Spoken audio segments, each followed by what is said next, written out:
Advancing the cause of liberty takes more than just coming up with ideas. It means making them happen. This is Society and the State. Life, liberty, and your pursuit of happiness.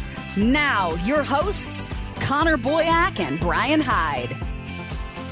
Welcome, everybody, to Society and the State. This is episode 148. Connor here, flying solo for this episode, joined by Jared Walczak, who is the Senior Policy Analyst at the Tax Foundation, to talk about this idea, this trend, perhaps, or at least this effort in some states, certainly in our own backyard here in Utah, where we're at, to talk about taxing not just goods, but services as well. Jared, thanks for joining us. It's good to be with you. Maybe let's take a step back and talk about the sales tax in general. This wasn't around when America got started. It wasn't even around the 1800s. Could you give us a little bit of historical context for why we are the way we are today? What is the sales tax and kind of how did it come about?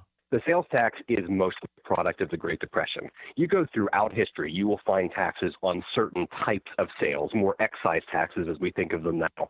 But you get to the Great Depression, and suddenly property taxes, which are the most important tax for both state and local governments, the bottom falls out. Property values have collapsed. There's not much of a modern income, especially at the state level, and they usually only hit the highest income people. There's no revenue anymore. But everyone consumes. Sure, we consumed less during the Depression, but everyone buys something. It was a relatively quick and easy and simple way for governments to collect enough revenue to get through the Great Depression. So states started adopting them, but they did the simplest way. So often initially they were just on retail sales. In some states they were just on dry goods. You go to the A&P, and what you purchased there was subject to sales tax. So that's interesting. This is a bit of speculation, but I want to get your reaction. Do you think we would have the sales tax if we didn't have the boom and the bust and the Depression? Go back in history, Depression never happened. Do you think that, it sounds like this was just reactive, right? Like, oh, we got to figure something else out. Had that Depression not happened, it'd be interesting, right, to speculate what would that be like today. You can imagine it looking very different. There are a lot of economic reasons why consumption taxes can be a good way of raising revenue. Much of the world does have some sort of consumption tax, but we're unique in the United States in focusing on a retail sales tax. Most of the rest of the world has value-added taxes. They operate very differently. Partially this is because we had a state-led approach, and many other countries are much more centralized, so it's easy for the national government to impose this on everyone, and we developed it state by state. But part of it, too, is that ours came with expediency. We just, in the early 1930s, had states looking for revenue, and this was the easy thing to do. They were looking for pennies in the cushion. Yeah, I'm looking at a map here at all when the different states came on board. California 1933, same with Oklahoma, Utah, New Mexico. 1935 there were a bunch. 1937 some states were holdouts, it looks like. So not till the 1960s did Idaho and Nebraska and Texas and Minnesota come on board. So as you point out, this was very much kind of a state-led effort. Give us a little snapshot, Jared, if you would, that, back in the 30s or I guess through the 60s when more states came on board, the economy was different than it was today. So what did the sales tax look like then versus how it's starting to be changed with today's economy being structured a bit differently? Sure. The theoretical purpose of a sales tax is to capture all final consumption, everything that a consumer is using. The challenge, of course, is that some of that is harder to capture than others, and we have this historical accident because the sales tax is a child of the Depression and really a child of the Deep South in the Depression. The first sales tax in the United States in the modern sense was in 1930 in Mississippi, and several other southern states adopted it after that. And most of the states then modeled it after them. They adopted basically the same language, tweaked it a little for their states. But at that point, we're a two-thirds goods-based economy, often more so. We're not purchasing a whole lot of personal services. And it was also a time when states didn't have nearly the administrative capacity as they have now, and taxpayers weren't used to having to comply with a lot of taxes. So it was relatively easy to say, we're just going to hit retail sales. You go to a grocer, you go to a handful of major sellers, sales tax collected. We're not going to worry about everything else because there's not that much of it. But that's not who we are now. 2/3 of our consumption as individuals is now services. Partly this is because we're wealthier. As you get wealthier, so many goods you can accumulate, but you buy more and more services. Partly it's because we change what sort of consumption we have. I think a lot of younger people in particular talk about buying experiences, which tends to be service-based, but we even transform goods. Where you used to buy a record or a tape or a CD, you buy a streaming service. Where you used to buy a physical book, you buy an ebook. Where you used to buy a software suite that came on diskettes or a CD, now you subscribe to some sort of online software service. So you've gone from tangible property that's taxable to this service property, this service good that isn't taxable. And really, we're consuming roughly the same things, but we've reclassified them and they're no longer subject to tax. Which, from an individual perspective, is a beneficial thing, right? You're evading that tax burden that you once had. But what we're seeing then is especially the local governments, but certainly the states as well, noticing that decline in overall revenue relative to people leaving the goods-based economy and entering the service-based economy more and more. And so talk about that pressure. I mean, we saw it here in my state in Utah. Very recently, there's been a whole lot of agitation for starting to tax services. Talk about it from a public policy perspective. The average person's city leaders or state leaders, why are they feeling that pinch and why are they wanting to expand the tax? From a governmental perspective, you have a stable and predictable revenue. So when you have this erosion year over year where you have a narrower base of things that are subject to tax, that's disconcerting for you. Now, from a taxpayer's perspective, the first glance at this might be, oh, this is great. I'm paying less sales tax. But governments are still growing. They're collecting tax. So it's a question of when. If you have this base erosion, either the sales tax rate has to go higher to collect the same amount of revenue, or you need to rely more on other taxes. Economists don't like this because we think that sales taxes tend to be more economically neutral. They are simply better for economic growth than income taxes or other forms of taxes. So if the sales tax is getting smaller, and another tax getting bigger, that's probably bad. More broadly, if we're taxing some types of purchases and not others, we're picking winners and losers kind of arbitrarily. We're deciding what is subject to tax. The other trend you see, if you look at all of the major taxes, but particularly look at the income and the sales tax, income tax rates have been coming down in recent decades. Sales tax rates are going up, and they're mainly going up just to collect the same amount of revenue. So what we're saying is we're going to have twice the rate we otherwise would have on the things that are still subject to the tax so we can keep the tax off these other categories.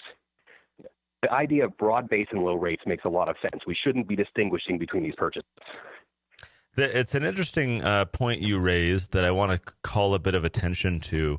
You said picking winners and losers. What I have found is some of the most vocal people who oppose expanding the sales tax to services are also the quickest to use this argument that the government shouldn't be in the business of picking winners and losers. Let me offer an example that I've shared with people that so far these individuals haven't been able to, really refute or rebut, even if they don't like it. And the example I share is, let's, go back 100 years and imagine that because white people controlled the government, they exempted themselves from real property taxes, their land. And they said, you know what, we're just going to have ethnic minorities footing the bill on this one. Stupid public policy, but let's imagine in our fictitious example, that's the way it worked. So that's the way it's been for 100 years, and white people have been used to buying and owning land at cheaper rates just because they don't have the tax burden. And that's the system that we live in. Along comes, a group like yours or mine or whoever that says, you know what, we should probably just have it be fair across the board, and regardless of your skin color, everyone should be paying, real property taxes. So we lower the rate, we spread the burden, broaden the base, and that's what's most fair. Of course, in this example, this fictitious example, you would have all sorts of white people or white supremacy organizations or whatever coming forward to say, well, wait a minute, no, we shouldn't have that. That's not fair. And the beneficiaries of that picking winners and losers previously in this example, the whites, would of course be the most vocal in trying to lobby against it because they've been the direct beneficiaries of that policy for so long. My feeling, and Jared, I would like your response to this, is that that's the system that we have in the real world today, not with skin color, but with the type of product. The public policy has said, you know what, if you deal with tangible goods, then you are going to be subject to the tax. We're going to compel you to collect and remit the tax on behalf of the state. And those who purchase your goods will have to pay for that. Whereas, hey, if you're in the services business, you don't have to deal with any of that. We're not going to deputize you as a tax collector. Your customers don't have to pay for it. And you do get this kind of picking winners and losers. So obviously when the idea comes along to say, hey, let's broaden the base, lower the rate, have it apply to both goods and services, you have the people in the services industry who are very loudly objecting because they've never had to do that. Is there anything wrong with my example, or do you see that being a somewhat fair description of the environment that we're in today? Well, I think your example involves maybe a lot more malice. It's a more malignant explanation. And of course, what actually happens here is much more accidental.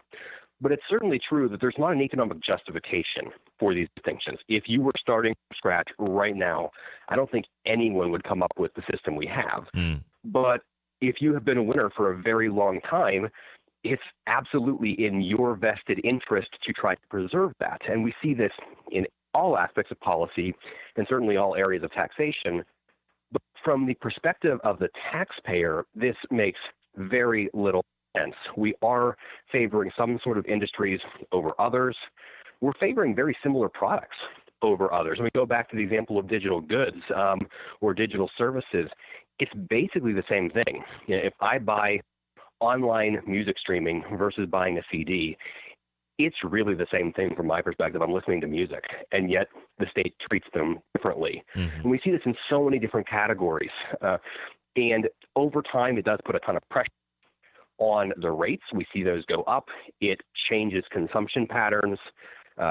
When the rates have to be high, you see cross-border shopping and other things you wouldn't see otherwise, pushes income taxes up. The taxpayer shouldn't want this. It should be no surprise that those who have gone untaxed for a long time will have a vested interest in trying to keep it that way.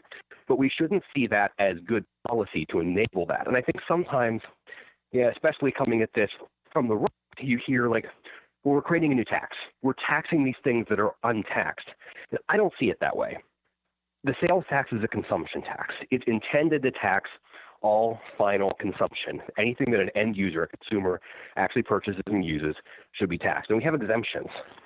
And we should be looking at having that broadest possible so that we can get to what the tax is supposed to be and then have a lower rate. I do want to distinguish there.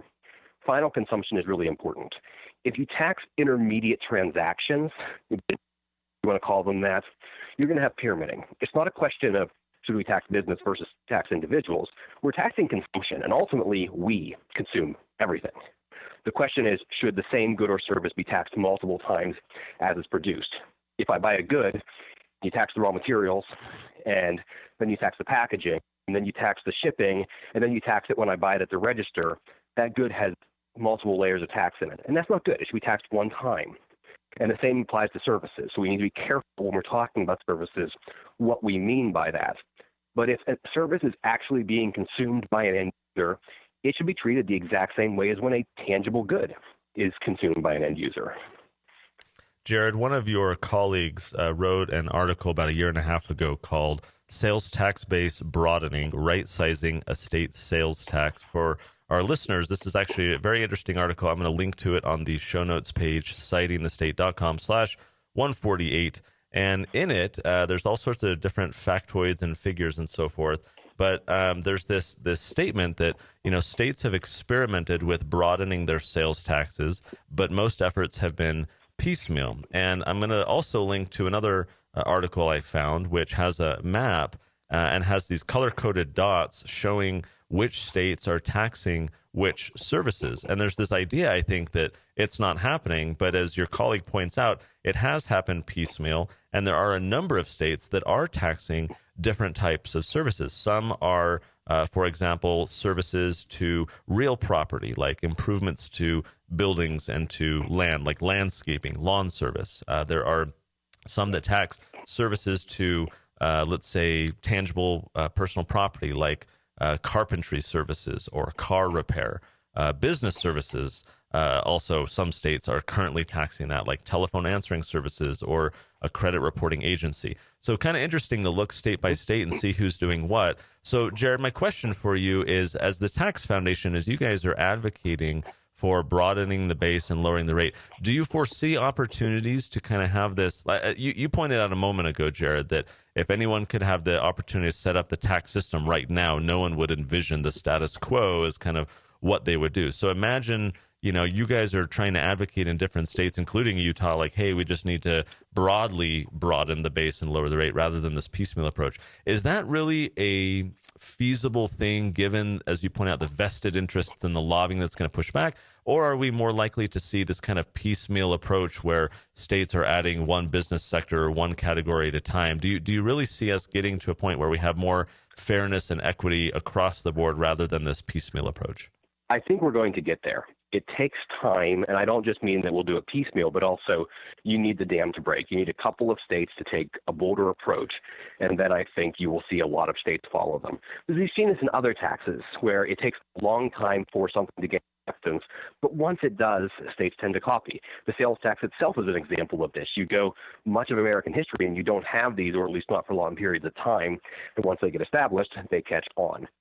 States need to do something. Take the Utah example. If you go back to right after World War II, about 80% of personal consumption is subject to the sales tax. You look right now, 38% of personal consumption is subject to the sales tax. It has been halved over that period because of changes in consumption patterns. The tax no longer looks like what it once did. We've changed. We consume services now. We need to reflect that in the sales tax. And states have been taking this piecemeal approach because it's tough to be bold. It's tough to change the tax substantially. But they all know it's a problem. I think that it just takes a state to lead on this. And unfortunately, in the 1990s, a couple of states looked at this and went about it the wrong way. Florida did it, and it was basically all business inputs. It would have pyramided terribly where you had multiple layers of taxation. And quickly, everyone realized this is going to be a disaster. And before it could even be implemented, repealed it. That was the right choice. But unfortunately, I think the lesson a lot of states learned was you get your hand burned if you try to do this. Yeah. And I don't think that's right, but it takes time. If a state like Utah is able to go forward with this and show that everyone now has some skin in the game, but we have a more equitable, more stable, more pro-growth tax code, I think a lot of states will follow. Very interesting stuff. We'll be very obviously watching closely here in our own backyard. But for our listeners, make sure you're checking out societyandthestate.com/148. We'll post a couple of these articles. Very interesting to see what is currently happening in your backyard, and then also be on the watch for what's going to happen. Jared Walczak is a senior policy analyst at the Tax Foundation. Very interesting stuff, Jared. Thanks for joining us today. Well, thanks for having me. You've been listening to Society and the State. For show notes, archives, and more great content, visit societyandthestate.com.